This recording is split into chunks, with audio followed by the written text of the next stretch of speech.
Gabi yun. Nakita mo itong salida nga gitawag mo sa salida ha? Kanang gitawag na ito kanang The Lord of the Rings. Yun ay guro dito, di ba? Ingana, kang hingay ang atong next speaker. Ma'am, imagine this person, di nato sila ikaw ma'am, kung wala ni sila ma'am, wala ang Alliance in Motion Global. Ganyan na mapapalakpak. Ladies and gentlemen, I'm so excited, I'm so honored, and please stand up to welcome our guest speaker for today.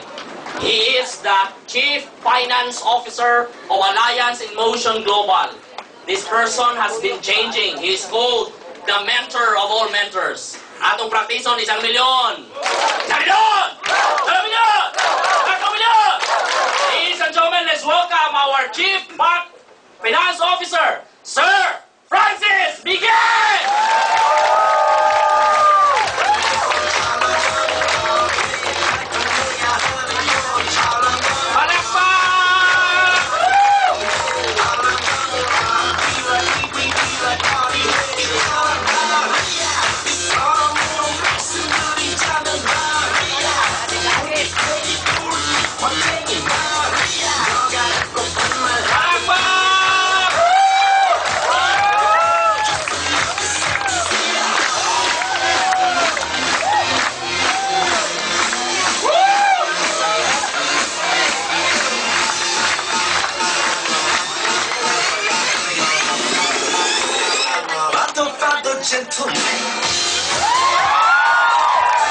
Tama na.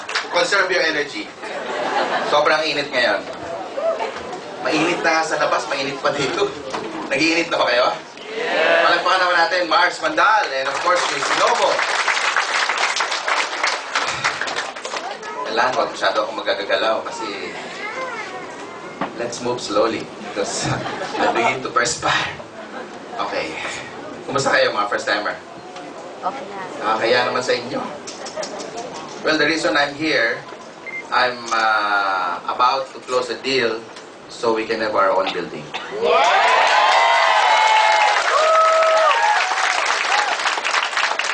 Pagod na tayo nagre-rent, kaya mas maganda, magkaroon na tayo sarili dito. Sino ba yun? Parang di kayo masaya. Mainit. Sige, give me 5 minutes of your time. Mga first-timer, andito pa naman ako hanggang hanggang Tuesday. So, magkakasama pa tayo. Pero today, I'm gonna give you tips na lang. Okay ba? Yes! Mga first-timer, pwede ko ma-recognize? Taas ang kamay? Wow! Hindi ka nag-enjoy, no? Mainit eh. Pero may isang company dyan, luwag-luwag, kasi walang tao, malamig doon. Walang tao, walang opportunity. Di ba? Maluwag to, lamig-lamig sila, 3 lang sila. Yung speaker, tsaka yung 2 listener. Tapos, ni-claim nila, #1 daw sila. Paano nangyari? Kami nga dito, nakakaawa na nga, kaya magkaroon na nga sariling building. Alam niyo ba na may magtatayo tayo ng building sa Manila, no? Yes! Okay, I have a topic today. One of the broom boy delivered the newspaper today, and this is the main... Meron kayo dito, sa inyo to, di ba? Ano nakalagay? Why do 25% remain poor? Ladies and gentlemen, 10 years ago, 25% pa rin ang poor. Right? So meaning you cannot change that already. Even in the Bible says, meron na rin mahihirap dati. I was part of it 20 years ago. I was invited like you, exactly like you. Kaya nung nakita ko yan, part ako dati dyan. Mahirap din ako dati. Kaya lang, I made a decision. I made a major decision. That's why, here I am today, 20 years after, that small decision na ginawa ko 20 years ago, hindi ko alam na ganito mangyayari sa buhay ko. So sa mga first-timer, have an open mind. Nakalagay na sa tabloid, topic pa rin hanggang ngayon. So anong difference? May opportunity. Bakit? Ginrab ko lang yung opportunity. I used to work as an employee, okay lang yan. Kasi bata pa naman. Mas mahirap pag ganyan na edad, maros ganyan kapag diba? Okay lang yan. Kasi, okay lang if you know Taglish, Tagalog, or let's go straight English. It's English, okay? Explain to him, okay? That's fine. But just join us, then let the explanation later, di ba? Ngayon, 20 years ago, I was working, I used to work with one of the biggest communications company. I'm a computer programmer by profession. computer engineer na tapos ko. And my father invited me to an opportunity like this. The only difference, your time and my time, marami kami. Tatatlo lang kami. Yung speaker, tatay ko, tsaka ako. Actually, 6, yung 4, umalis na. Hindi pa natapos yung seminar. Kinain lang yung mamon, tsaka yung sesto. Tumakas na, hindi na bumalik. So I end up listening to the seminar because I want to save face sa father ko. You know why? Pag uwi ko sa bahay, makikita ko ulit siya eh. Tama? So kung hindi ako sumali, hindi ako makinig, guess what? Malamang i-invite niya ulit ako eh. Tama ba? So para matapos na lang yung pag-i-invite niya, kinapos ko yung seminar. It was a long 3 to 4 hour seminar. Kaya lang, after the seminar, ladies and gentlemen, sabi ng speaker, have an open mind. Hindi, ano mo na lang kasi mainit na. Oo, labas mo na lang muna para makakinig. Doon, may bintana, ihulog mo muna. Tulungan mo, guard, para ano, baka nasusuffocate na yan. Yeah, o kita mo, nagbago. Halika, dalhin mo sa mall. Turo mo lahat ng gusto mo. Okay. Huwag na kayo masyadong magagalaw, ha? Kasi, kawawa naman ako. Sasalita na ako, pinapawisan pa. Buti kayo, nakupo lang. Anyway, where am I? 20 years ago, no? The opportunity struck my mind. Why? Simply lang. Because I'm hearing words that I never heard before from my father. Sabi niya, anak, subukan mo itong negosyo. Sabi ko, bakit po? Malay mo, dito mabago buhay natin. Malay mo, dito natin mapauwi ang nanay mo na matagal ng OFW. My mom used to work as an OFW. Malay mo, dito tayo mag-e-end. Magkaroon tayo ng sasakyan. Malay mo, dito tayo magkaroon ng sariling bahay. Ladies and gentlemen, kayo nasa katayuan ko. Sa tingin mo, tatay ko, seryoso? Yes. Exactly. So, hindi ko siya pwedeng bulakuhin at hindi ko pwedeng sabihin na bahala ka sa buhay mo, malaki ka na, right? So, I did my business, I did my decision part-time. Ginawa ko siya, sinisingit ko lang lunch break, after office hours. Pero, the sacrifice thing was, lagi ako mati na seminar kahit hindi komportable. Kasi ang hirap pag part-time eh. Pagod ka na sa work, sisingit ko pa ito, talagang sobrang sacrifice. Tama ba? Pero, kung nakikita mo yung newspaper na yan, I don't want to be part of the poor. Ikaw, gusto nyo maging part dyan? So, kung ako sa inyo, guys, make a major decision. Hindi mo na mayaayos ang mahirap, pero pwede mong bawasan. By simply making a decision na gusto mo yumaman, mapabawasan ang mahirap. Yes. Mapabawasan ka. Tama ba? So, 20 years after, let me fast forward the story. 8 months later, I went full-time. And my life never been the same. Siyempre, at the age of 25, I drive my first car. I invested in condo. I made my first million. No? And everything's easy. So, ito yung break nyo sa mga gustong yumaman. Make your first million. Yes. May opportunity na, so grab mo, right? Try mo lang, subukan mo, kahit anong ginagawa mo, kahit karpintero ka, kahit wala kang trabaho, standby ka, estudyante ka, may negosyo ka, kahit anong gawin mo, isingit mo yung global. You know why? Kasi the moment sinare mo yung opportunity, baka meron kang kausap na kagaya ko rin, na naghihintay ng gusto ng pagbabago. Baka ako yung next na kausap nyo. I don't know. The next thing that you will realize, pag naupo na dyan yung prospect mo, hindi mo alam, nakagaya ko pala siya, pilosopo, maraming tanong, mukhang hindi interesado, pero deep inside, I want to get out of that poverty line. Hindi natin masabi, just bring people. Let them decide. Let us show them the opportunity and let them decide. Huwag mo sila pilitin. Bakit? 7,980, pipilitin pa natin. Ano ba negosyo pwedeng tumapat na 8 mil lang puhunan, pwede kayo yumaman? So huwag ka ng Jollibee, pwede. Kung 30 million ka, right? Pero kung wala kang 30 million, huwag ka na maging choosy. Di ba? 8 mil nga lang dito eh. Tama? Maging choosy ka pa. So sa panahon ngayon, guys, itong panahon natin ngayon, it's more on information na. Ang nag-work ngayon, IT na. Kaya humihina yung mga, nagbago na lahat because of the technology. Humina na airline. Bakit? Hindi na kailangan pumunta na Amerika para i-meet yung mga magulang mo, or parents mo na nandun, or family mo. Bakit? Mag-Skype na lang kayo eh. Tama ba? Correct. Ngayon, wala na rin travel agency masyado. Bakit? Kahit pwede ka na mag-book sa internet. So, nawawala ng trabaho yung mga nasa agency. Correct? Ako na lang yata yung pinakahuling tao na nagbubook ng ticket sa agency. Bakit? Kasi kaklase ko nung college. Yung may-ari. Nakikita ko wala ng tao sa office na. So, sige, book mo na nga lang ako. So, alam ko naman, kaya ko mag-book, mag-isay. Right? So, because of the technology, marami nawawala ng trabaho. Let's face the reality, guys.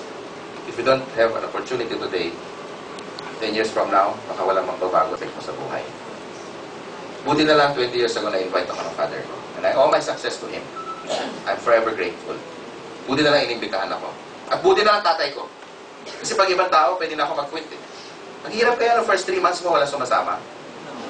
Ang hirap kaya. Buti na lang yung tatay ko motivated. Pagdating sa bahay, lagi niya sinasabi, anak, kumusta ang prospect mo? Sabi ko, yayaman ba talaga tayo? Ba't parang wala sumasali? Ba't parang pati sweldo ko nauubos? Sabi ko, bakit? Ano ba ginagawa mo?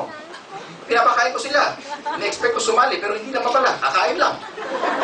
Mauubos yung kulang na lang. Sabihin mo sa prospect mo, pwede ba iluwa mo muna? Kasi hindi ka sasali.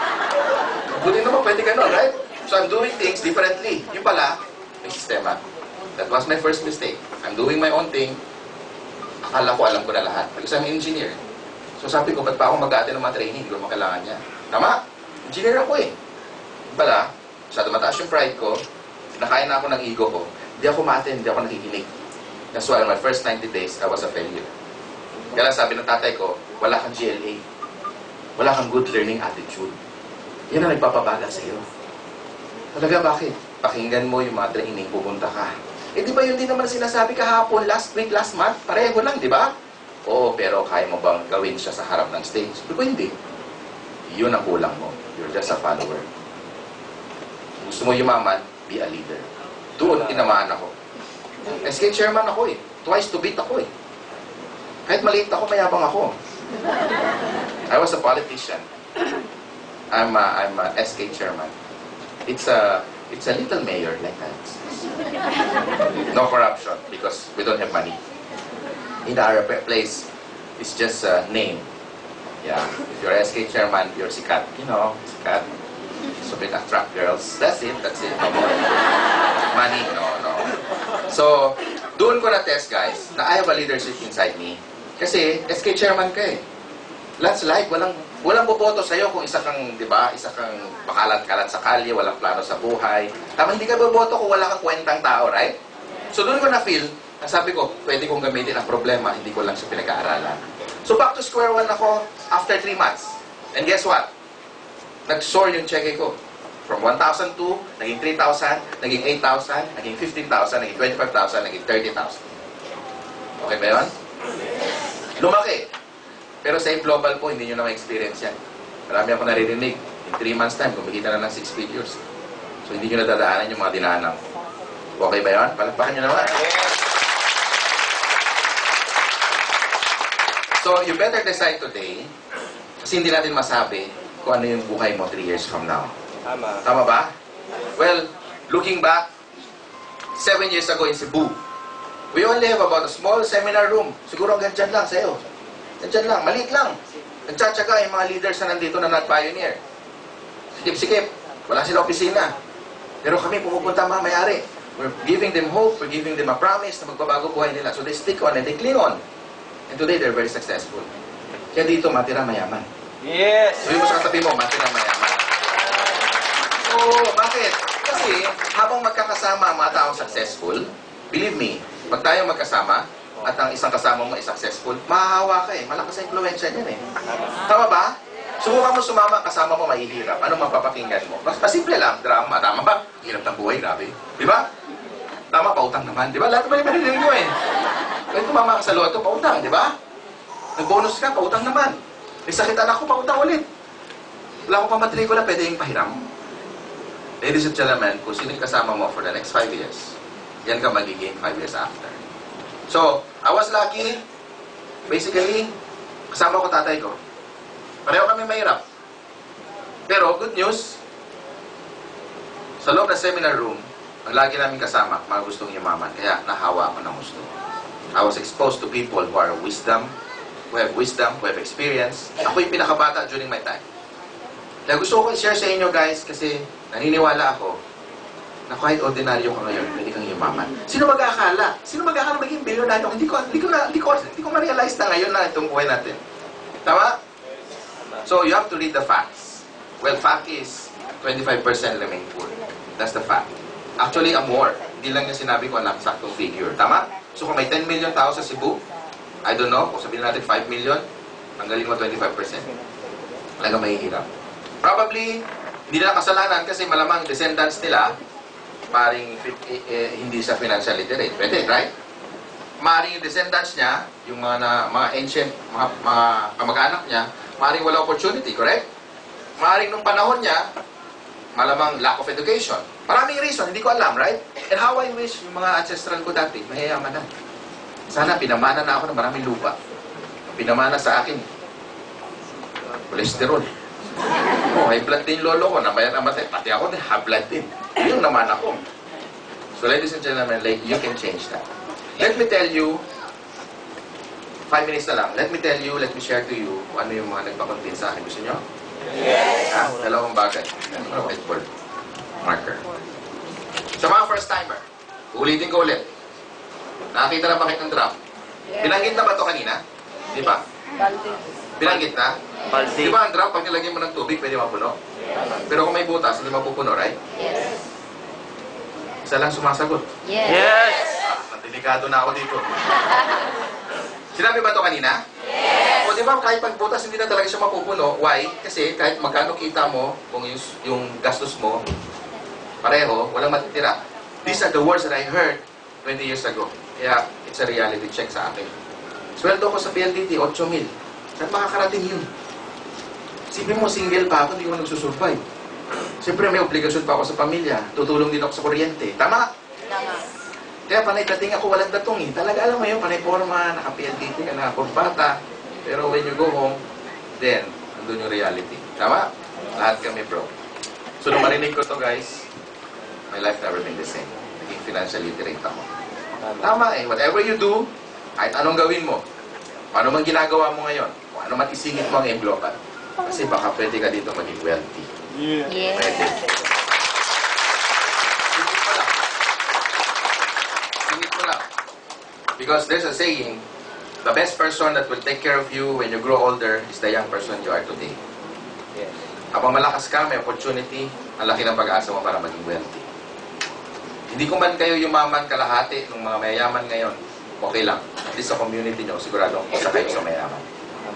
Tama ba? Hindi naman makuha yung yaman ni Henry C. Gokong Wei. Wala eh. Lamang na sila eh. They have more capital eh. Ang laki ng leverage nila eh. Tama? Yes. Pero tayong walang masyadong kapital, mga ordinaryo, ang puhunan mo, pangalan mo na lang. And an opportunity. Yes. Tama ba? Tama. So I want to close my story about the lady who said, study your situation today. Today is 2014. Tama? Tama. Look back 5 years ago. Look back 5 years ago. If 5 years ago you have financial worries, hindi ka healthy, at ibulsa mo hindi healthy, kapitbahay mo ganun din, utang sa'yo, so hindi rin siya healthy. Okay? So kung balikan mo yan, this is 2009. If during that time you have financial worries, until today, ginawa mo na lahat. Nagtrabaho ka, umataw ka, nag-apply ka ng work, nag-abroad ka, lahat ginawa mo, nagnegosyo ka, and yet you still end up having the same problem. And guess what? If you don't do anything today, malamang for a couple of you, 5 years or more, malamang you're gonna end up having the same problem. These are the words that struck me 20 years ago. Sabi ko, I made a major decision. Sabi ko, pag kumita ako ng 30 mil isang buwan, magre-resign ako sa trabaho. I'm gonna fire my boss. Oy, goal nyo, maganda yan. Pero hintayin nyo muna kumita, ha? Siyempre, maganda mag-fire ng boss pag kumikita ka na dito. Kamay sabihin mo, bukas, boss, you're fired. O yan, patay ka. Wala ka pang ginikita dito. Hirap na hirap ka tuloy pang galaw. Tama ba? This makes sense? Yes. Guys, na-apply ito kahit saan ako magpunta. Kahit anong negosyo gawin mo. So tonight, or today, ladies and gentlemen, no, hindi ko kayo patatagalin. Ang siguro ang pinaka-tip ko na lang sa inyo, kasi alam ko hindi na kayo komportable. You go out and talk to your sponsor. Have a meeting. Siguro sa medyo komportabling lugar, medyo may aircon. Dito may aircon, pero di kaya. Dami natin kasi. Magbawas na tayo siguro, no? Kung may interesado, huwag nang papasukin. Sayang space eh. Di ba tama, ano? Pagpasok ka lang, interview mo na, interesado ka ba? Hindi. O sige, doon ka muna sa labas. Sayang. Tama ba? Tama ba? Yes. Upuin mo na lang, interesado na lang, screening mo na lang doon. Sayang eh. Sayang yung space eh. Dami gusto yumaman eh. Kasi ikaw, arte-arte ka eh. May drama. Now, tignan mo to guys, ha? Noong time na narinig ko to, it was 1994. If I'm gonna look back 5 years before that, and more than 5 years pa, look back, my mom is a domestic helper. Katulong po. I'm proud of her. She's a good provider. Wala akong masabi. Di ko lang before. And my mother promised that she's a nurse and she's gonna provide our tuition fee for the school. But we didn't realize na DH siya. I just soon realized, nung mayaman na ako, namin niya. Then she went to Canada for a caregiver. So na-promote from DH to caregiver, right? Na-promote. Then I realized, caregiver pala and DH, the same. Nag-aalaga din. Nag-aalaga rin siya when she was in Hong Kong. That's why I love my mom so much. You know why? When I was 23, when I began to make 6-figure a month, I promised myself that I'm gonna give my mother an allowance of $3,000 every month until today. That's why my mom is retired. And not only that, I moved her to the US and I bought her three houses. Dalawa doon, care home niya. Siya na ang may-ari. Siya na nagpapadala ng mga Pilipino doon para meron may trabaho sa care home niya. She makes about $20,000 every month. Plus $3,000 sa akin. Talagang marami siya naipon. Pero they deserve our folks deserve good life, right? So while you're young, replace mo. Bigyan mo sila ng magandang buhay. Bago sila maging mapunta sa 6 feet under. Di ba? Laki na kaya ng mga ginawa nila sa sakripisyo bago kayo maging ganyan. Tama? Tinaguyod nila yung mga tuition fee ninyo, hindi nyo alam sa paano na ginawa ng paraan para make ends meet, paano na ginawa ng paraan matapos ka lang. Ngayon, ma-realize mo yan pag may anak ka na din. Tama ba? So ngayon, palakas ka kapag nandiyan nanay mo. Suklihan mo na ng todo. And last year, she bought a house na may swimming pool. Package kasama sa swimming pool, kasama yung swimming pool. Sabi ko, anihin mo yan, 0 degrees ang temperature nyo dito. Nag-yelo yung pool. Kaya pag ng nanay ko, sabi niya, well, it comes in package. Dahil mahirap ngayon ng US, ang sarap mabili. So ang nabili niya, murang-mura, laki-laking bahay, madaming room, 6 na rooms, tapos may swimming pool, 4 ng car garage. Sabi niya, isang room mo sa'yo yan, para pagpunta mo dito, hindi ka na mag-hotel. Pero ng nanay ko, lahat pala ng pinadala ko, hindi niya ginagalaw. Dahil hindi niya ginagamit. So nasa na-realize niya, sabi niya, anak, kaya pala hindi ka nakasunod sa Canada as a immigrant, kasi may purpose pala yung Lord sa'yo. Dahil sa'yo, sa desisyon mo, marami palang buhay ang mababago. That includes. Yes.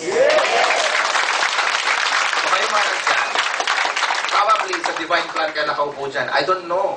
Hindi ko alam kung anong reason mo, ba't ka nandyan eh. Ang daming tao dito sa Cebu kaya. Tama ba? Tama. Ba't ikaw napiling na paupo dyan? Pwede namang ibang tao, ang dami nakatayo. Tama ba? Na-realize mo ba yun? So probably you're looking for answers. Probably you're praying a lot and you need an opportunity. You need a break. You just try it. Hindi mo masabi, guys. Ako na magsabi sa hindi mo masasabi. 3 or 5 years from now, baka mamaya lahat ng problema mo, ngayon ang solusyon nandito na sa harap mo. Hindi mo masabi. Just keep trying. Ngayon, lapitan mo mga sponsor nyo, guys. Alamin nyo muna bago kayo sumali. Bago kayo sumali, hindi kami interesado sa 7980 nyo. Okay? The company is doing well. Bago kayo tumaya, tignan nyo muna lahat. Deserve mo siyang pag-aralan. Okay? Then, kung talagang komportable ka na, alam mo na kaagad, may educate mo yung sarili mo, that's the time to join. Pero pag hindi ka komportable, I'll just see you next time. Re-recruited ka pa rin, believe me. Oo, kasi papalikan ka pa rin ng mga tao sa sali. Kasi ikaw na lang hindi kasama sa barangay mo. Kawawa ka naman. Kasi dito hindi tumitigil yung seminar, lagi nag-i-invite. Narinig ka na ba yung story na magkapatid nagkita dito? Tapos ibang sponsor? Tapos ngayon parehong, alam niyo ba yun? Oo, nangyayari dito yun. Hindi mo in-invite kapatid mo, invite tuloy ng iba. Tama ba? O, naglakad sa mall yung isa, ikaw, nandito ka na, nauna ka pa, na-invite sa mall yung kapatid mo, ayan, pareho tuloy member. Hindi pa ikaw nakakuha. Tama, and finally guys, try the products. Ako mismo, product ng product. Especially the Colidus, the blue one. I used to have a bara. Ano pa English ng bara? Black. I have a clot in my heart. 2009, I was diagnosed, I have a problem in my heart. There's a clot. So the doctor suggests me to have all the checkup, the kind of checkup, the MRI, CT scan, treadmill test, and of course, the angiogram. You know the angiogram? Kayo ba? Alam niyo angiogram? Malalaman niyo rin yan pag bumara yung puso niyo. You will soon realize that if you have a bara. No? And if you're going to see my may peklat dito. Dito dinaan yung guide wire. Diretso sa heart. Exciting. No, haba ng wire. Okay, and then they found out the exact location nung bara. It's the most expensive checkup, but it's the accurate one. Tama? It's 99% accurate. So nakita nila may bara. So the doctor sabi niya, okay, we have to put you a stent tomorrow. Because baka hindi mo ma-survive yung bara, malak ng oxygen yung utak mo, baka ma-brain damage ka, ma-brain dead. Tama? Sabi ko, Doc, can I move to another day so I could have a meeting with my business partner? Kasi billion-billion ng pera, kung mawala ako, kung maging unsuccessful yung operation. O di hati-hati sila. Mabuti na yung malinaw bago pa po. Pinaplano lahat yan. Tama? So, I had a meeting that night with Doc Ed and Sir Chan. Sabi ko sa kanila, partners, I worked very hard for the past how many years, and please give due to my family if just in case there's a mistake going to happen tomorrow on my procedure.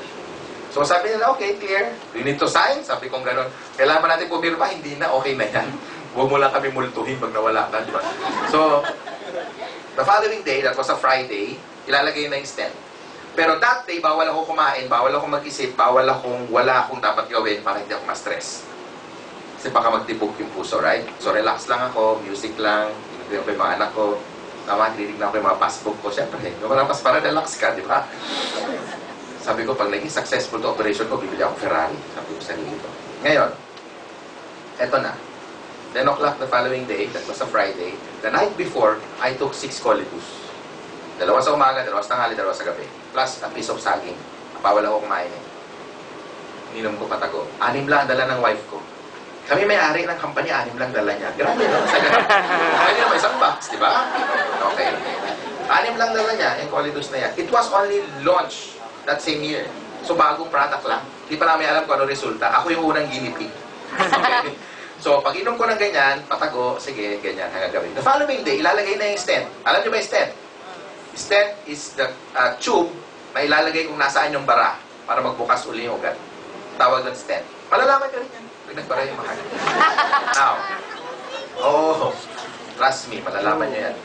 Ngayon, nung ilalagay na nila, the same butas, hindi magkasya yung stent kasi malaki. So they have to punch another hole in between my legs. Kaya lang sedated na ako, so they did the decision making on themselves, yung mga doktor. Pagising ko, naakit na, wow! Di ba? So kailangan ahitin pala. No? So, hindi ko alam kung nila nilagay. Hindi ko alam, tulog na ako eh. So they put the stent hanggang makabot sa heart. Ito yung problem nila. It's been taking more than 30 minutes already. That's why my wife is panicking na. Kasi ang usapan, 20 minutes lang, nakabalik ka na dapat sa room mo. Magta 30 minutes na wala pa. Kaya ring na ng ring yung phone ko, sabi ng nurse, kasi yung nurse na hinire ko para, maganda yung nurse. Siyempre, bago ka pumikit, kailangan huling makita mo, maganda, di ba? Mayaman ka, may pera ka, gamitin mo. Diba?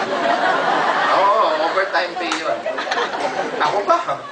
Di ba? Siyempre, may magandang music. Nag-extend pa ako another doctor. May pera eh. Di ba? To look for my doctor. Galing, no? May doktor ka na, may doktor pang tagitingin sa doktor mo. So, mamaya siya may problema din. Ganon, just to watch each other's back. Now, nung ilalagay na yung stent, guys, good news, ha? Kaya pala sila natatagalan, hindi na nila makita yung bara. Kaya ginawa nila, pinulaw nila ulit yung stent, tinanggal nila ulit, ilagay nila sa maliit na bote at inuwi ko. Kasi bukas na siya, kailangan mo pa rin siyang bayaran. Ladies and gentlemen, that's how powerful the Colibus, our product. Yes. Tingnan mo yan, ha? All natural, walang side effect. Di ba pag may high blood ka o mataas ang cholesterol mo, ano pinapakain sa'yo ng doktor? Baboy? Crispy pata? Di ba hindi? Isda, di ba? Bakit pinipilit na isda? Dahil automatic yun, ancient times pa, pag sinabing fish, lumalangoy yan kahit sa malamig na tubig. Lalo na yung laman yan, yung super omega-3. Yan yung mga isda na nakakalangoy kahit sa sobrang freezing temperature. Meaning, yung blood niya hindi nag-freeze. That's why, pag yan uminom ka, yung mga bara-bara mo, kayang-kayang tunawin basta gamitin mo na religiously. Bibuild up yung super omega sa puso mo, sa bloodstream mo. Kaya niyang tunawin. Gets nyo? Subukan nyo. Kaya kung meron kayong mga hypertensive, mga mataas ang cholesterol, walang ibang time kundi subukan nyo na ngayon kasi napakasikretong atake ang mga yan. Pagkabisan tulog, hindi na nagigising, isang cardiac arrest. So, i-arrest nyo na ngayon habang maaga pa. Kaya nga, prevention is one thing, right? Sinibenta natin. Because of my testimony. Grabe, ako hindi nipig, ha? Diba? So, ayun, balik sa normal ang buhay ko. Kaya lang, i-require na ako ng doktor. I have to run every day for at least minimum of 20 minutes. That's why, ako na, nag-shift na ako sa triathlon. Last year, kasama ako dito sa Cebu 70.3. Triathlete ako. I swim, I run, and I bike. Ha? Matibay ako ngayon. Wala akong... So, yun lang yung story ako. Sa product, wala kayong dapat ikapangamba. You know why? Because our products are global ready. That's why we have foreign friends here. We also are active in Nigeria. Are you from Nigeria? Oh wow, small world. I have many friends came over. They stay in Malayan to attend our 3rd year anniversary. Wow, M Global is doing strong in Nigeria. And we promise Africa to build and help Africa also. Because we have a foundation, right? Ally Foundation. Some products being sold in Africa goes to the Ally Foundation so that we can bring back to and help, Africa. To build back Africa. Yeah. So, yun lang, no? Kita niyo mga sponsor nyo. If you have questions, folks, just give me a buzz or you can talk later. Okay? So, may mga question na ba kayo? Wala pa? Good. Bilis, no? So, ganito, bukas, I have to make announcement. May training bukas, no? I think 6 p.m. lang. 6 ba dito? So, I've been training, it's more on leadership training. Tama? Leadership seminar. Pero sana yung pumunta yung talagang, yung talagang leader na, yung nagpe-present na, yung hindi na first timer. Okay ba? Yun yung lang request ko. Ha? Kasi we need some air. No? Tapos, pangalawa, I'd like to announce also that we'll be coming back together with Doc Ed and Sir Chan on June 7. Yeah. June 7 for Cebu anniversary. Okay? Dala kayo mga friends nyo, family nyo, and let's have fun. Let's celebrate. Okay? And I got to congratulate you also dahil yung sales nyo overwhelming. Sobrang lakas nyo ngayon. Sobrang. Kita-kita kayo mga natin. So talaga, you can hardly hold me down when I talk about sales, I talk about in global. Talagang, di ko gahanang muhunong kay Lemmy kaayo. Tama ba? Yes. Talaga pigilan pag masarap pag-usapan ng in global. Tama, no? So again, congratulations Cebu. We love you, ha? Take care. See you tomorrow.